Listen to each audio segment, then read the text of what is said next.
Você já teve a sensação de que a criança ela tá te ouvindo, mas parece que ela não tá entendendo o que tu tá dizendo? Agora tu imagina isso acontecendo todos os dias, numa sala cheia de ruídos e com essa criança ainda tendo dificuldade em manter a atenção. Quando o TDAH e o transtorno de processamento auditivo central coexistem, o desafio não é pequeno. E muitas vezes essa criança ela é vista como ela é desatenta, ela é desinteressada, ela é desorganizada, ela não tá afim de aprender, quando na verdade o que a gente tem é uma criança sobrecarregada. Se você é pai, mãe, professor, terapeuta, né, o profissional da educação, da saúde, que convive com essas crianças, esse vídeo é pra ti, porque esse vídeo ele vai te ajudar a mudar a forma como tu enxerga esse comportamento.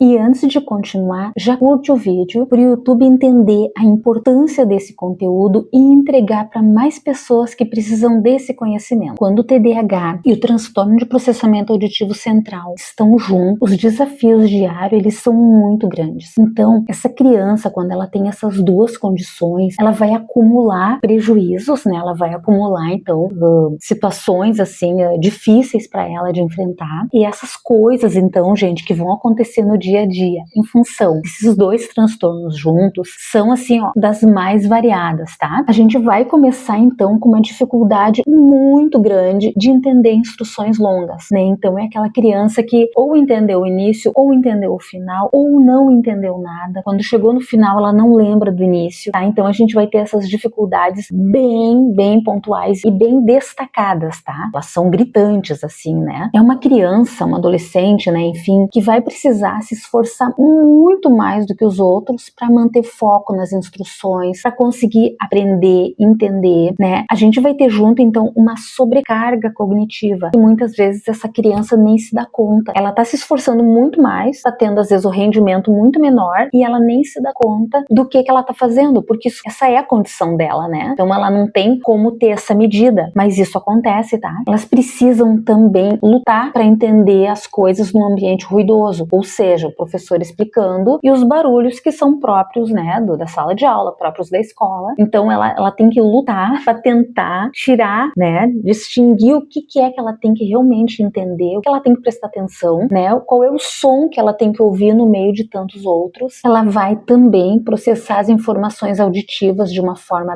bem mais lenta do que as crianças que não têm, então, essa condição. Ela vai depender muito de pistas visuais, tá? Post-its, agenda, coisas que ela possa enxergar, uma vez que a questão atencional está prejudicada pelo TDAH e o processamento auditivo está prejudicado pelo transtorno, né, de processamento auditivo central. E ainda, então, né, ela vai aparentar, tá? Ela vai dar aquela impressão de que ela esqueceu o que foi dito, ou que ela não prestou atenção, que ela não estava interessada no que foi dito. Só que não é nada disso, tá? Isso tá para muito além dela querer ou não querer, né? Isso é justamente essa junção do TDAH com o transtorno de processamento auditivo central, que fazem com que ela tenha toda essa dificuldade, então, em entender, em selecionar essas informações, né? Aquilo que é importante, e entender a informação auditiva, especialmente no meio de ruído. E a gente vai ter o que, então, por consequência, né? Baixo desempenho escolar, ou então, assim,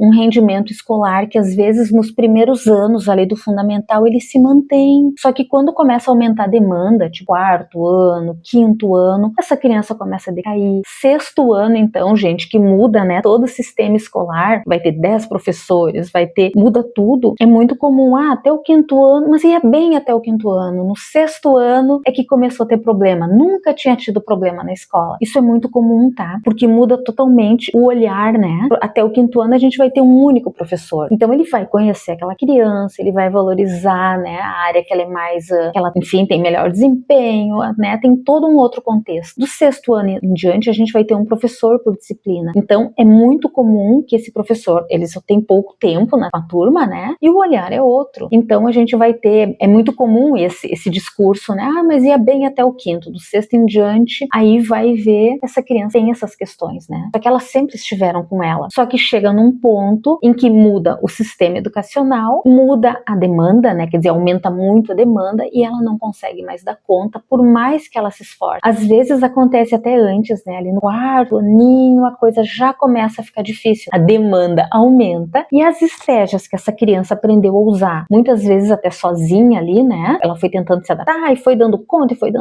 elas não funcionam mais, porque aumentou a demanda muito além da capacidade que ela tem de se adaptar, né? Para conseguir dar conta. Então, a gente vai ter essa questão de baixo rendimento escolar ou um decaimento no rendimento escolar em determinados anos escolares, né? A gente vai ter uma criança frustrada, a gente vai ter aquela criança frustrada que às vezes vai ficar triste, vai chorar, vai se comparar com os colegas, né? E vai ver que vai se sentir, vai ter problema de autoestima, enfim.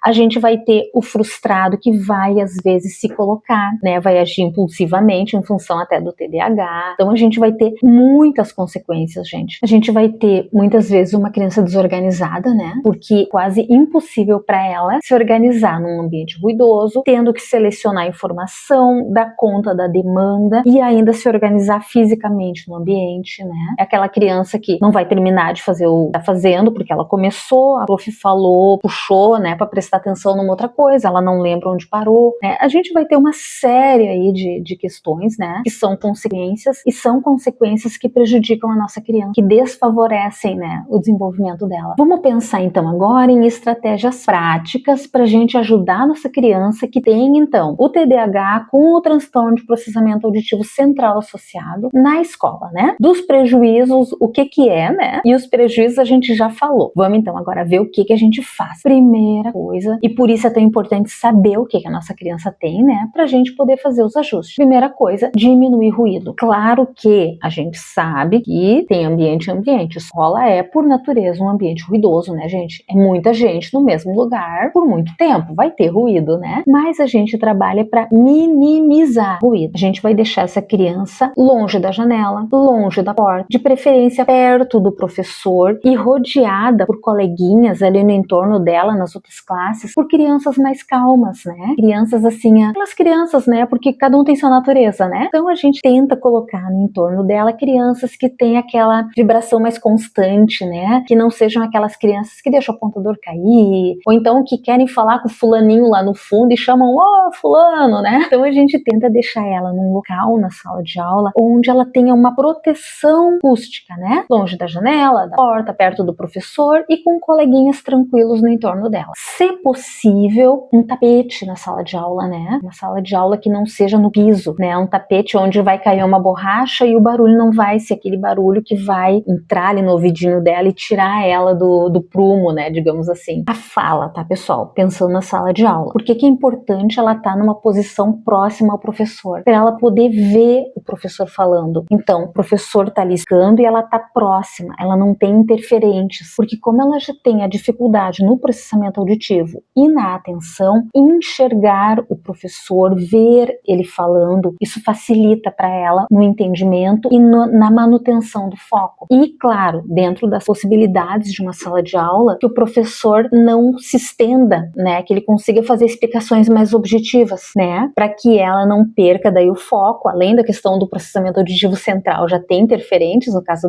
dessa criança, né, que ela consiga se manter focada mais tempo. E para manter foco mais tempo numa criança com essas condições, a gente não pode se prolongar muito no discurso, né? Então tem que ser mais curto, assim, ó, tipo frases diretas, né? Objetivas, diretas. E claro, se daqui a pouco o professor tem que dar uma explicação geral para todo mundo, né? É uma turma, né, gente? Não é aula particular. Num outro momento, o professor pode então dar uma explicação mais pessoal, né? Olhando diretamente para ela, né? Falando bem claramente, sendo mais sucinto.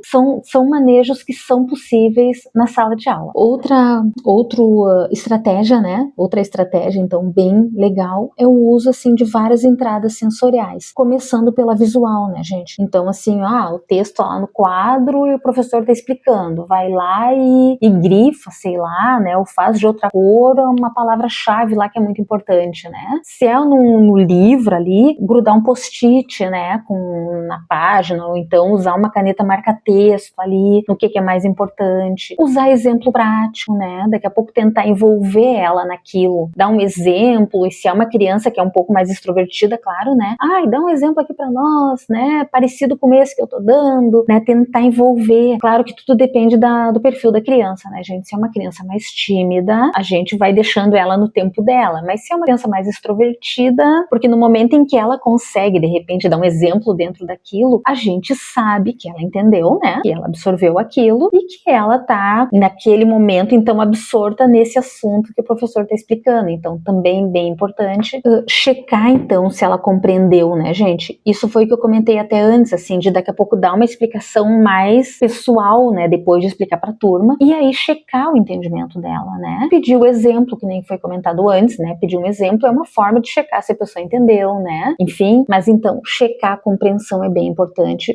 O recurso visual, tá? Então, nunca que a explicação seja, por exemplo, uma aula pensando nos maiores, né? Então, no 9º ano, né? E daqui a pouco, sei lá, o professor de história tá discorrendo sobre um assunto e ele vai só falar sobre aquilo. Muito interessante, né? Mas para essa criança, né, para esse adolescente com TDAH e transtorno de processamento auditivo central, tem que ter alguma coisa visual, gente. Então, tem que ter alguma coisa escrita, nem que se entregue para ele uma folha com resumo daquilo, né? Mas a gente precisa desse recurso visual que a escrita nos dá, né? Então essa criança não vai depender só do que ela está ouvindo, né? Ela vai poder usar também o recurso visual, que é a leitura, né? Então, assim, esses manejos todos que a gente colocou até aqui, todos são possíveis, né? Só que para que eles sejam implementados, a escola, o professor, ele tem que saber, né, do que se trata e saber, então, não, então é isso, né? É TDAH e transtorno de processamento auditivo central. Então, a gente pode fazer isso,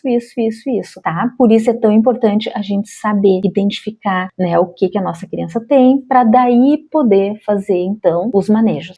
Se esse conteúdo fez sentido para ti, curte, né, compartilha, ativa o sininho, para que o YouTube entenda que esse conteúdo é relevante, é importante, né, e essa informação chegue, então, a quem precisa dela. Um grande abraço e até o próximo vídeo.